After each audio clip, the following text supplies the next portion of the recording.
Glória a Deus. Eu saúdo os irmãos com a paz do Senhor. Amém? Meus queridos, é motivo de muita alegria estar na casa do Senhor, poder adorar e louvar e exaltar o teu santo nome e também de ouvir a voz do amado querido Espírito Santo. E eu convido-vos a abrirem a sua Bíblia em Filipenses capítulo 4, versículos 6 e 7. Filipenses capítulo 4, versículos 6 e 7. Quando eu recebi o convite de estar ministrando na semana passada, neste culto, me veio essa palavra. E eu falava para o Senhor, Senhor, mas essa palavra não faz muito tempo que foi ministrada nesse púlpito. Aí passou-se o tempo, essa palavra não saiu da minha mente, e eu entendi que ela deveria ser ministrada nessa manhã, e que vocês possam ouvir a voz do amado querido Espírito Santo, porque é Ele que edifica a igreja. Sempre eu falo o seguinte, irmãos, palavras que saem da boca do homem não podem fazer nada, mas a do Espírito Santo, essa muda a história, em nome de Jesus. Filipenses capítulo 4, versículos 6 e 7, diz assim: Não andem ansiosos por coisa alguma, mas em tudo pela oração e súplicas, e com ação de graças apresentem os seus pedidos a Deus. E a paz de Deus, que excede todo entendimento, guardará o coração e a mente de vocês em Cristo Jesus. Amém? Podeis se assentar, louvando e adorando a Deus, glorificando a Ele, porque somos pentecostais, e aqui temos liberdade para dar glória a Deus e o amado e querido Espírito Santo. Amém? O tema desse sermão é o fim da ansiedade. Repita comigo, o fim da ansiedade. A carta de Filipenses, ela foi escrita cerca de 60 anos depois de Cristo, no momento na qual o apóstolo Paulo estava preso em Roma, passando por uma das suas maiores lutas de sua vida. Esta igreja foi ministrada na primeira viagem que o apóstolo Paulo pregou à Macedônia, na segunda viagem, missionária, juntamente com Silas.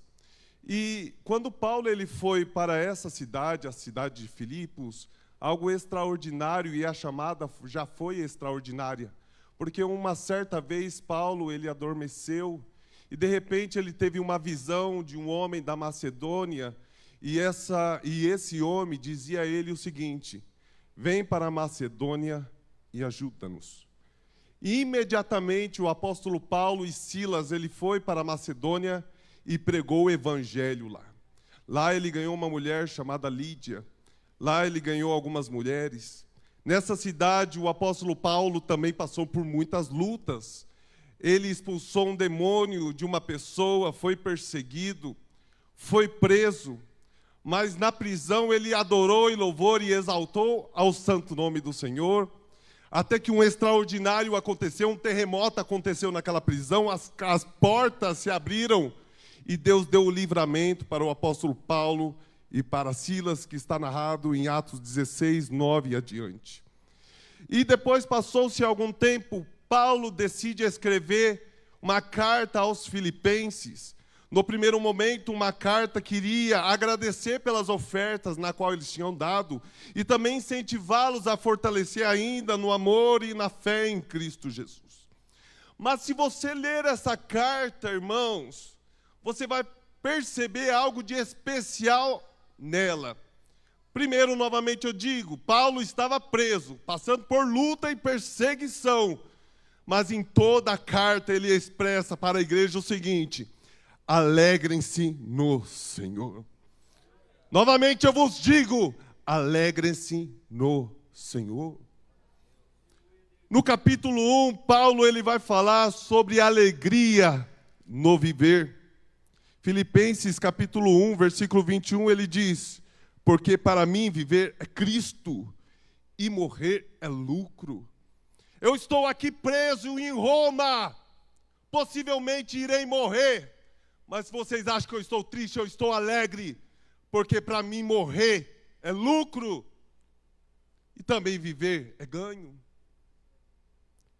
Às vezes, irmãos, temos medo até de passar pela morte. mas que a fé que o apóstolo Paulo tinha em dizer tal coisa, eu vou me alegrar independentemente da minha circunstância, independentemente se eu vou morrer, porque eu tenho esperança de ver o meu Cristo Jesus. No capítulo 2, Paulo ele vai falar sobre a alegria no servir, e o maior exemplo que ele vai narrar para a igreja é o próprio Jesus, dizendo: ele mesmo sendo Deus, não teve por igualdade ser igual a Deus, mas aniquilou-se a si mesmo, vindo em forma de servo. Tinha muitos irmãos que estavam pregando na igreja de Filipenses, mas estavam pregando por vaidade, por ego e assim por diante. Mas ele falou o seguinte para a igreja: ó, segue o mesmo exemplo de Jesus Cristo. Ele mesmo sendo Deus, ele não teve por igualdade ser igual a Deus, mas antes diminuiu-se e veio servir. No capítulo 3, ele vai falar sobre a alegria na comunhão. Na igreja de Filipenses tinha duas irmãs que uma não ia com a cara da outra, Evódia e Sintique. Estavam brigando naquela época, as ministrações eram feitas como se fossem nos CADs, células e assim por diante. E parece que as duas irmãs não estavam se entendendo, não sei porquê, a Bíblia não nos fala o porquê. Mas se você vê no capítulo 3, ele vai persistir que aquelas irmãs ainda vivessem na comunhão em Cristo Jesus. E por fim, no capítulo 4, ele vai nos trazer uma mensagem sobre a alegria na recompensa, dizendo: irmãos, olha, e a paz de Deus que excede todo entendimento guardará o seu coração e a mente de vocês em Cristo Jesus. Então é uma carta que fala a respeito da alegria. Um comentarista bíblico, Mateus Henry, já faleceu há muitos e muitos anos atrás, mas é famoso até hoje, ele vai dizer que o tema principal dessa carta é a alegria no Senhor, independentemente das circunstâncias que a gente e qualquer irmão esteja passando. E aí vai a primeira pergunta, irmãos. O que fazemos quando as circunstâncias não estão boas? Qual é a nossa atitude, a nossa reação quando vai tudo ruim em nossa vida? Será que estamos reclamando, murmurando? Tem gente com ousadia de falar que Deus é o culpado? Ou possamos sair daqui em nome de Jesus aprendendo que, independentemente da circunstância, eu vou me alegrar no Deus Altíssimo. Eu vou me alegrar no Deus Altíssimo, no Deus da minha salvação. O que fazemos? Damos legalidade à nossa carne ou damos legalidade ao nosso espírito? Porque a nossa carne nos convida a ter medo. A nossa carne nos convida a estar vivendo uma vida de preocupações. A nossa carne nos convida a viver uma vida de ansiedade. Todavia, o nosso espírito nos convida a ter fé e esperança no Deus que pode todas as coisas. Ora, meu irmão, eu não sei aquilo que você está passando, mas uma coisa eu sei, que o meu Deus pode todas as coisas. Ele pode tudo. Meu Deus é um Deus de viradas extraordinárias. Ele pode fazer o mar abrir, um machado de ferro flutuar, nem as leis de Newton. Todas as leis de Newton estão sujeitas ao nosso Deus Todo-Poderoso. Ele faz o que Ele quer e como Ele quer, e nem precisa dar satisfação.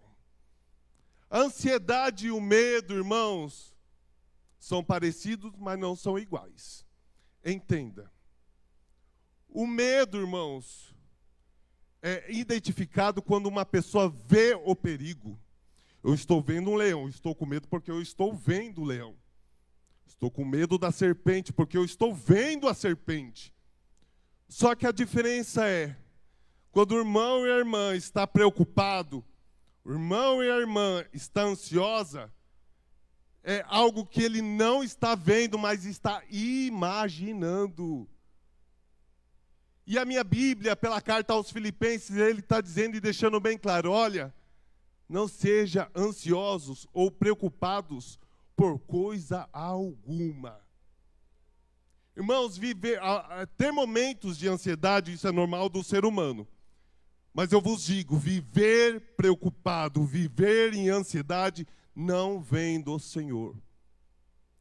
Viver uma vida de ansiedade não é do Senhor. E eu creio que Deus vai nos libertar nessa manhã da ansiedade e da opressão do maligno e de toda preocupação. Segundo o pastor Max Lucado, em um dos seus livros, ele vai falar acerca da ansiedade. Eu gostei muito de uma expressão que ele usou, que a ansiedade é como se tivesse uma chuva de meteoro com a expressão esse isso acontecer. Isso acontecer. Às vezes, irmão, nem vai acontecer, mas na nossa mente a gente está sendo bombardeado. Esse. Está imaginando. E se? E se a esquerda ganhar? E se a direita ganhar? E se eu ficar desempregado? E se minha empresa falir? E se meu cônjuge me abandonar? E se eu ficar doente e enfermo? E se eu não for aprovado no TCC? E se eu não conseguir passar naquela faculdade? Irmão, aleluia. Seja liberto em nome de Jesus. O amanhã não existe, irmão. Viva o hoje de Deus em nome de Jesus. Quantas pessoas estão preocupadas com o amanhã? O amanhã ainda não existe.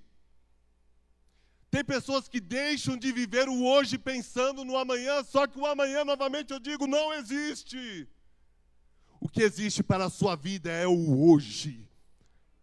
Quantas pessoas acordaram hoje e nesse horário já não estão existindo mais nesta terra? E você está tão preocupado com amanhã, e a vontade de Deus é que você viva o hoje de Deus. Se você tem que aceitar Jesus, é hoje. Se você tem que reconciliar com Jesus, é hoje. Se você tem que ser liberto, é hoje, em nome de Jesus. Porque é hoje que Deus te deu vida, esperança, graça, e Ele está aqui para te abençoar, em nome de Jesus. Então, não deixe que essa chuva de meteoro e se bombardeie a sua mente, a sua vida, e fere o seu coração. Mas eu te convido pelo Espírito Santo a ter fé e esperança e buscar uma paz que vem de Deus, que o homem não vai entender, porque excede todo o entendimento.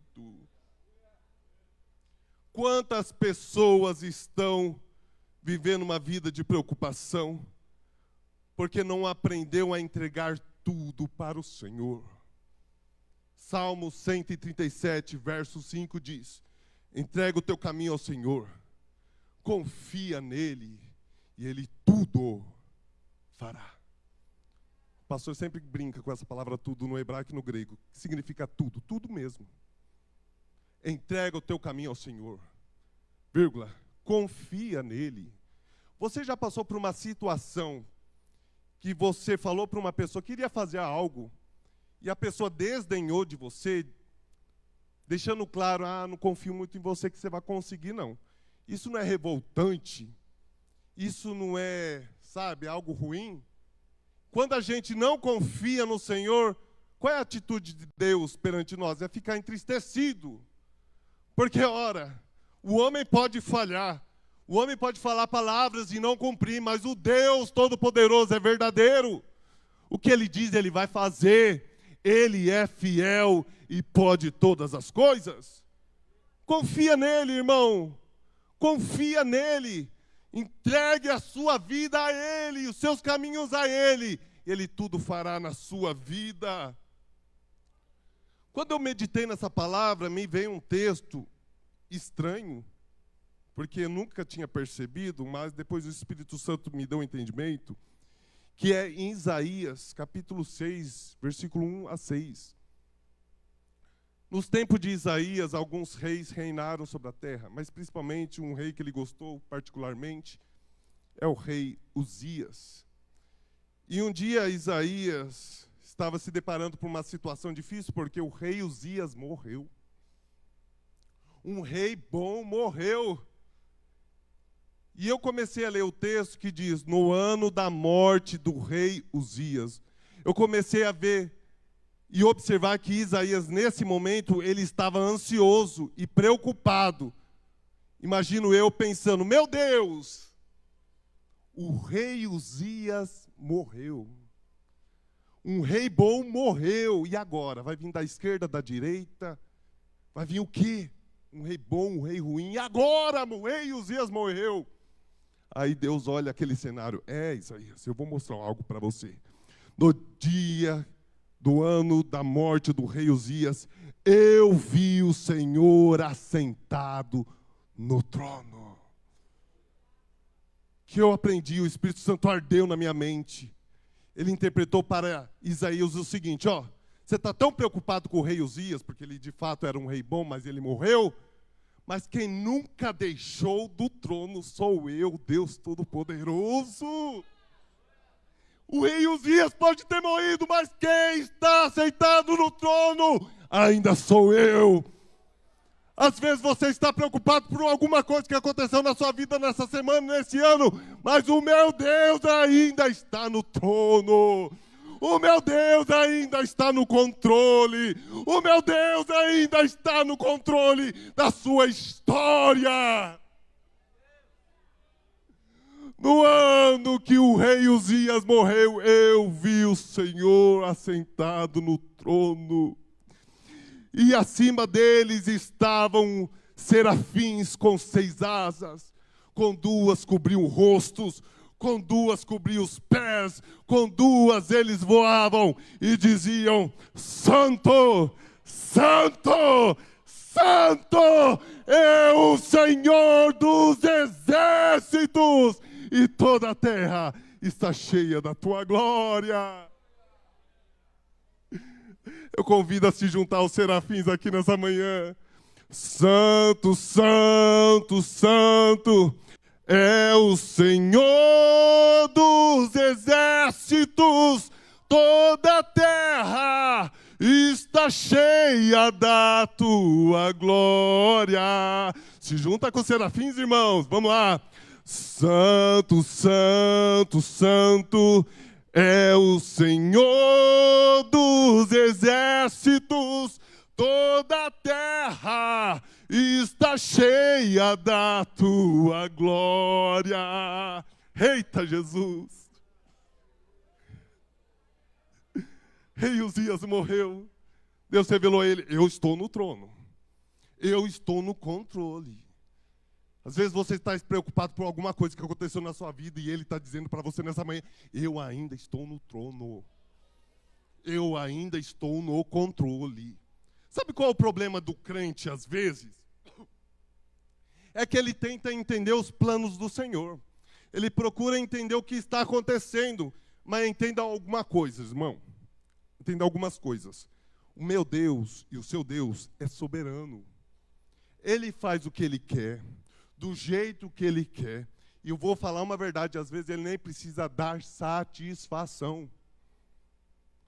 Quantas vezes está acontecendo coisa na sua vida, você não entendendo, mas Deus está no controle.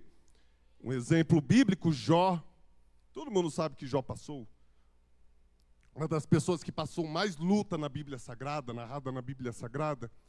Só que Jó passou por tudo aquilo e ele não entendeu o porquê. Porque, na realidade, não foi Jó que escreveu o livro de Jó, foi Moisés. Então, ele não soube que teve um diálogo entre Deus e o diabo. Ele não entendeu e não estava entendendo. Mas Deus estava no controle da vida de Jó. E eu vos digo, Deus está no controle da sua vida. Tantas coisas que aconteceram na minha vida, até hoje não entendo. Não entendo porque eu perdi meu primeiro filho? Não entendo, irmãos. Mas eu sei que a vontade de Deus é boa, ela é perfeita e é agradável em todo o tempo. Aleluia. Romanos capítulo 8, versículo 28 diz, Sabemos que Deus age todas as coisas para o bem daqueles que o amam, dos que foram chamados segundo o seu propósito. Todas as coisas cooperam para o seu bem, irmão. Se você ama, se você obedece, todas as coisas vão cooperar para o bem. Só que às vezes o seu pensamento é diferente do Senhor. Às vezes o seu caminho é diferente do Senhor. Há caminhos para o homem parecer retos, mas levam a caminhos de morte. Se você não está entendendo o que está passando pela sua vida, é muito melhor você entregar para o Senhor, porque Ele sabe de todas as coisas. O nosso limite é o hoje, Deus sabe o amanhã. Um dia, eu estava numa empresa e trabalhei muitos anos. Graças a Deus, aonde eu trabalhei, fiquei por muitos e muitos anos. Só que crise de 2015, acho que é a crise mais fervorosa aqui que aconteceu em Garça, né? Empresas falindo e assim por diante. E a empresa a qual eu estava trabalhando começou a dar tudo errado. E sobrou para mim um funcionário antigo da empresa. Só que eu orava a Deus, Deus, me tira dessa situação que está acontecendo, ajude-nos. E orava e as coisas pioravam. Parecia um trabalho de parto. Mais que eu orava, piorava. Orava, piorava, até chegar ao ponto de eu ser demitido. Fui demitido então, peguei o meu acerto. Eu lembro que eu fui demitido em outubro, um casamento marcado em dezembro.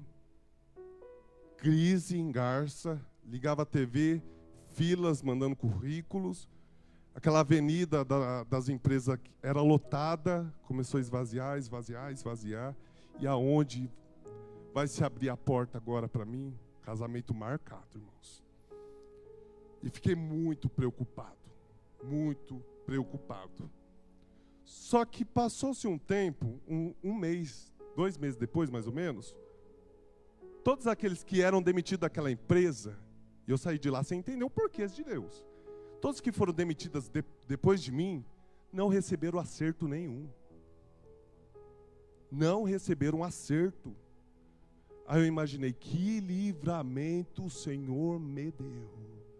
Eu orava, Deus me tira dessa situação, me ajuda, e Deus piorava até perder o emprego. Naquele momento eu não entendi nada, o porquê. Fui descobrir 2 meses depois.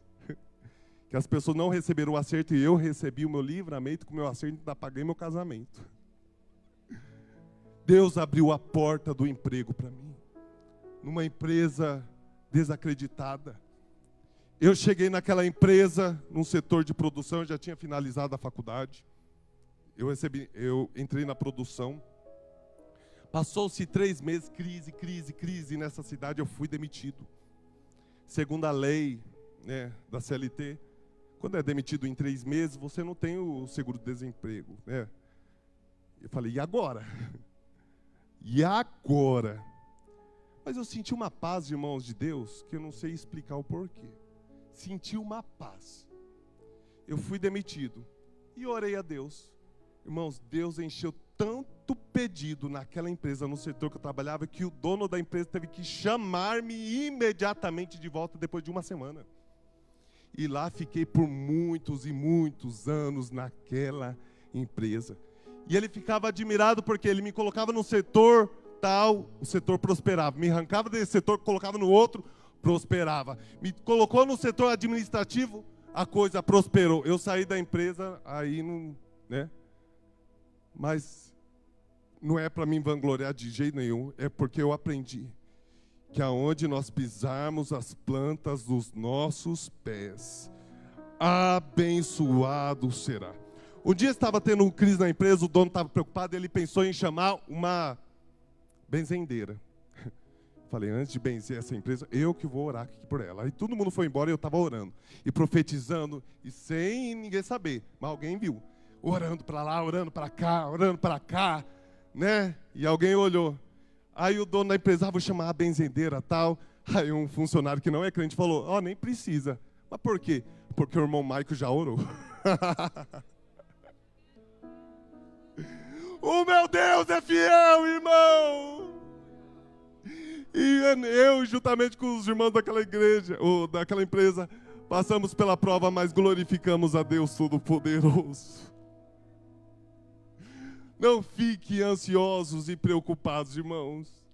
Às vezes a coisa está ficando ruim, mas não fique preocupado. Deus está no controle da sua história. Ele te convida a somente confiar nele, irmãos. Eu sei que você passa por problemas muito difíceis. Deus sabe. Mas Ele está no controle, não fique preocupado. Ele é seu Pai. Ele é seu Pai, que é o seu bem. Um dia Jesus estava perante uma grande multidão. E o meu Deus, você sabe que o meu Jesus e o seu Jesus é onisciente, né? Ele sabe tudo que passa na mente. E ele ministrando naquela multidão, né? Mateus 6. Viu o coração de muita gente, tudo ansiosos. Ei, corações ansiosos, né? Todo mundo preocupado. Aí ele lançou uma palavra sobre aquela multidão e eu vou lançar sobre vocês aqui em nome de Jesus. Jesus disse: ei, porque andeis preocupados ou ansiosos pela maneira de comer, vestir? A vida não é maior que o mantimento, não é o corpo maior que o vestido. Olhar as aves dos céus, irmãos, que não plantam, não cegam, não se ajuntam em celeiro, e o seu Pai as alimenta. E vocês não têm muito mais valores que todas elas? E por que andeis ansiosos quanto à vossa maneira de vestir? Olhar os lírios do campo, como crescem e nem trabalham. Eu vos digo que nem Salomão com toda a sua glória vestiu como qualquer uma delas. Se assim Deus veste a erva do campo, que hoje é plantada e amanhã lançada ao fogo, não vos vestirás muito mais, homens. 33, levante sua mão em nome de Jesus. Mas buscai primeiro o reino de Deus, a sua justiça, e as demais coisas, vestimenta, alimentação, vos serão acrescentadas. Ele vai acrescentar na sua vida. Mas buscai primeiro o reino de Deus. E o que é o reino de Deus? Romanos 14, 17. Não é comida nem bebida, mas justiça, paz e alegria no Espírito Santo. Justiça, paz e alegria em quem? No Espírito Santo. E o que é as demais coisas? Se você buscar primeiro isso, irmãos, vestimenta, comida, alimentação, o resto automaticamente será acrescentada na sua vida. Automaticamente, irmãos. E Ele está te convidando primeiro a buscar o Senhor, enquanto se pode achar. Invocai a Ele enquanto estiver perto. Segredos para não viver numa vida de ansiedade, o próprio texto já vai falar por si mesmo. Versículo 6, Filipenses 4, 6. Não andem ansiosos ou preocupados com coisa alguma, mas em tudo, pela oração. Crente tem que orar, irmãos. Deus sabe de tudo, mas tem que orar. Você quer ter vitória, quer ter uma vida de libertação da ansiedade? Ore a Deus. Ore ao Senhor. E a sua oração, irmãos, tem que ser sincera. Como o Salmo 119, versos 26, que Davi ele falou o seguinte, ó: a ti relatei os meus caminhos e tu me respondeste, ensina-me os teus estatutos, seja sincero ao Senhor. Faça uma oração com sinceridade, oração como Ana, que nem conseguiu orar, mas suas lágrimas falou tudo. Se está bem, está bem. Se está ruim, fala para Ele. Seja sincero. Se está ansioso, fale. Se alguma coisa está te preocupando, fale com Deus. Aqui é o melhor lugar, é a casa de oração. Segundo, súplicas. O que é uma súplica? Oração insistente. Pensa numa pessoa que é insistente. Porque eu não sou muito de revelar da minha vida, não. Quem convive aqui comigo é minha esposa. Quando eu coloco alguma coisa na minha cabeça, é insistência, insistência, insistência até o fim. Inclusive, para casar com essa minha esposa, fui bem insistente. Cheguei nela e falei o seguinte, ó: eu estou gostando de você, vamos orar? Ela falou, você quer orar? Ora, então vai. Passou um mês, todo dia orando, ela falou, e a resposta? Não, mais 15 dias. Passou-se 15 dias, você vai me dar a resposta? Pensei em falar assim, mas não. Mais uma semana. Aí eu coloquei um DVD gospel evangélico romântico para ela, para quebrantar o coração dela. Ela assistiu, pedi para o meu cunhado verificar se ela assistisse, ela assistiu. Aí chegou no dia, ainda fui estratégico de Deus, né? Marquei para ela me dar a resposta dia 31 de dezembro. Todas as pessoas pensam em virada de vida, falei, vai ser dia 31. Aí nós se reunimos lá, eu e ela reunimos, né? Eu falei, e a resposta? Sabe, eu pensei em falar assim, mas eu tenho medo, então a resposta é não e ponto, acabou. Mas aí ela falou, pensei em falar assim. Aí Deus me usou com um dom que eu tenho. Eu comecei a pregar para ela sobre medo. Fiquei 2 horas pregando a ela sobre medo. Deus não te deu um espírito de medo, mas de ousadia. E fiquei orando, e fiquei pregando para ela. Depois de finalizar, a gente sempre faz o apelo se quer aceitar Jesus, né? Aí eu fiz para ela, e ela fala do nada, sim. Estamos aí mais de 10 anos, 12 anos juntos. Crente tem que ser persistente, irmãos. Crente tem que ser persistente. Um dia na empresa, eu tinha faculdade, trabalhei 4 anos na produção, mesmo com a faculdade, isso não me dava oportunidade. Ficava nervoso, né? Aí um dia eu tive ousadia, eu sabia que ia abrir uma vaga lá do setor de vendas, eu falei o seguinte, eu quero essa oportunidade, vocês me dariam? Ele olhou para mim, o gerente, você não está contente de trabalhar na produção, não? Ah, irmão, não falei nada para ele, que eu não sou de bater boca, não. Mas eu peguei isso aqui e falei, você quer saber de uma coisa? Eu vou fazer outra faculdade. E eu fiz outra faculdade, passei numa faculdade do estado ainda, fiz outra. Passou-se um tempo, eu tive a oportunidade da empresa, mas direto do dono. Mas passou pouco tempo, Deus abriu a porta onde eu estou atuando agora, eu falei, adeus. Né? E assim eu estou até hoje. Às vezes tem coisas ruins que acontecem na nossa vida para fazer a gente amadurecer, a gente agir. Porque às vezes se não acontece nada, a gente fica no comodismo, sabe? Tá bom, tá ótimo, mas Deus quer o melhor. E se não quer ir atrás do melhor, Deus vai te sacudir. Deus vai te sacudir até você acordar, irmão. Aprenda a ouvir a voz do amado e querido Espírito Santo. Oração, súplicas e com ação de graças. O crente tem que ser agradecido ao Senhor em tudo, irmãos. Eu não concordo com pessoas, eu até falei com algumas pessoas que se desviaram da minha família, eu não concordo com pessoas que falam que não precisa ir na igreja. Porque as pessoas que falam que não precisa ir na igreja não vê necessidade de buscar o Senhor. Mesmo que seja tudo ruim, devemos estar aqui e dar ações de graças a Ele. Tem motivo de agradecer a Deus aí?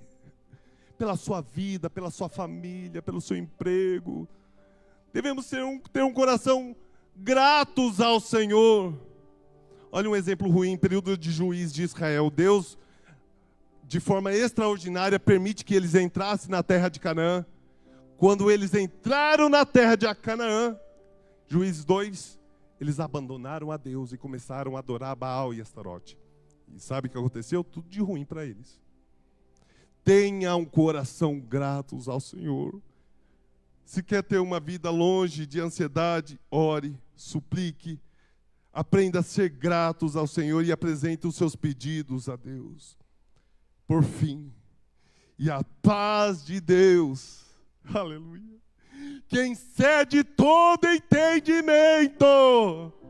Eu acho muito bonito esse versículo, porque tem muitos crentes aqui, irmãos, que passam por uma luta e nem sabem. E nem dá para perceber porque esse crente está sorrindo, está alegre. Mas só Deus sabe o que está passando na sua vida, mas você está sorrindo e alegre. Sabe por quê? Porque você atingiu essa paz que excede todo entendimento. Igual o louvor da Elaine de Jesus. Ai meu Deus, por que eu vou fazer isso? Quem vê o crente sorrindo, De repente pode até pensar que o crente 24 horas vive sem motivos para chorar. Mas há uma diferença quando o crente enfrenta os problemas seus. É que o crente não chora para o mundo ouvir, ele chora para Deus. Aleluia. Seu pranto nos céus é ouvido e Deus se põe a responder. Que mesmo que seja um gemido, Deus sabe qualquer gemido entender. E o Espírito Santo faz o coração consolo sentir. É por isso que o crente só chora para Deus ouvir. Aleluia! Aleluia, Jesus! Tem quantos crentes aqui sorrindo, irmãos? Mas só Deus sabe a luta que está passando, mas continua sorrindo do mesmo jeito. E essa é a vontade de Deus para a sua vida. Porque no tempo certo e determinado, Deus vai te dar a vitória. E você, em nome de Jesus, vai estar aqui no púlpito, igual irmão, dando testemunho daquilo que o Senhor fez na sua vida. Eu lanço essa palavra profética. Você vai vir nesse púlpito e falará o testemunho que o Senhor te libertou, que o Senhor te deu a vitória, em nome de Jesus. Fique de pé em nome de Jesus. A paz de Deus, que excede todo entendimento, te guardará o coração e a mente de vocês em Cristo Jesus. O diabo às vezes fica jogando lixo na nossa mente de ansiedade, mas você tem domínio próprio até na sua mente de pegar esse lixinho, ó, diabo, ó, vaza. Eu não quero ficar preocupado. Por exemplo, eu recebi o convite de estar ministrando depois que acabou o culto domingo. E eu falei para Deus, eu não quero ficar ansioso, Deus. Eu não quero ficar preocupado. E se desviei para lá e para cá, até não fiquei preocupado. Até um pouquinho antes. Aí eu comecei a ficar um pouquinho, o Marco ficou brincando comigo que você está suando, né? Mas eu decidi a não viver uma vida de preocupação, porque eu creio que o meu Deus está no controle da minha vida. Em tudo, irmãos. Tem situações que eu não entendo. Tem situações, ouça isso, que você não vai entender. E não adianta, não vai entender. Talvez você vai morrer sem entender mesmo. Mas Deus está no controle. Não cai nenhuma folha de uma árvore se não for da vontade de Deus. Não há nenhuma liderança que é posta se não for da vontade do Senhor. Você concordando ou não, é o Senhor que está no controle. E Ele quer o seu bem em nome de Jesus. Então, com os olhos fechados, hoje é um culto de libertação. Talvez você entrou aqui totalmente preocupado com o que está acontecendo na sua vida, contas para pagar, trabalho para fazer, vestibular, algumas coisas que eu não sei. Mas hoje você vai entregar tudo para Deus. E eu quero que em nome de Jesus, o Espírito Santo, Ele quer que você saia daqui leve, leve, leve. Voando, voando, voando. Despreocupado. Entregando tudo para o Senhor, porque Ele vai resolver tudo em nome de Jesus. Um dia, Jeosafá viu uma grande multidão, falou para ele: Jeosafá, tem uma grande multidão e vai acabar com a gente agora. Jeosafá aplicou essa palavra. Ele começou a orar ao Senhor dizendo: Ah, Senhor, Deus dos nossos pais, porventura não és tu, Deus dos céus? Pois tu és dominador sobre todos os reinos da terra, e nas tuas mãos há força e poder. Mas nós, Senhor, não há forças perante essa grande multidão que vem contra nós e não sabemos o que faremos, porém os nossos olhos estão postos em ti. Depois que a igreja jejuou, as crianças jejuaram, as irmãs jejuaram, o Espírito desceu sobre Gesiel e falou o seguinte: eu gostaria de lançar essa mesma palavra para vocês. Levante a mão. Assim diz o Senhor: dai-vos ouvido todo Judá e vós, morador de Jerusalém.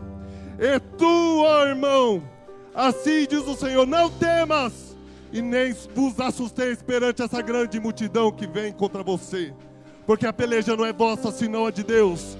Nesta peleja não tereis que pelejar, porém ficai de pé e veja a salvação para convosco. Começa já a imaginar a sua vitória, porque meu Deus é o Deus de vitória. Ele é o Senhor da guerra, poderoso em batalha. Ele é o Rei da glória. Deus querido, maravilhoso, eu peço ao Senhor, aonde houver um coração preocupado aqui, Deus, pelas lutas financeiras, pela luta do casamento, pela luta na empresa, pela luta no trabalho, pela luta na escola, não sei, Pai. Onde houver um coração preocupado e ansioso, eu peço ao Senhor que desça sobre eles a unção de libertação. De libertação. Se porventura tem alguém, Pai, que não está dormindo bem, eu peço ao Senhor que o Espírito Santo venha tocar na mente, venha entrar no coração agora e venha dar o consolo que só o Espírito Santo pode dar. Deus, em nome de Jesus, vai libertando agora, Pai. Vai libertando de toda a opressão do maligno. Vai libertando esse homem do cativeiro. Que possa ocorrer um grande terremoto na vida desse irmão, dessa irmã. Que as cadeiras, Pai amado, que as portas venham se abrir. E que ele venha dar um testemunho para a tua glória. Com os olhos fechados ainda. Tem alguém aqui nesta noite, lembra que amanhã não existe, é hoje, que ainda não aceitou Jesus. Ou já aceitou no passado, mas se afastou e hoje quer reconciliar com Cristo Jesus. Eu convido você a vir aqui à frente. Tem alguém que reconhece que sem Jesus não dá para viver e quer voltar para Jesus? Vem aqui na frente que a gente vai orar por você. Você será perdoado, seu nome será escrito no livro da vida e Deus vai mudar a sua história. Tem alguém que precisa reconciliar com Cristo Jesus, quer aproveitar a oportunidade? Tem alguém? Tem alguém? Não? Deus, em nome de Jesus, continue com o teu povo. Que o teu nome seja glorificado. Que as palavras proféticas lançadas nesta manhã, desde o começo até agora, possa se cumprir na vida do irmão e da irmã. E que em nome de Jesus, que possamos ouvir testemunho da libertação e da vitória desse irmão, em nome de Jesus.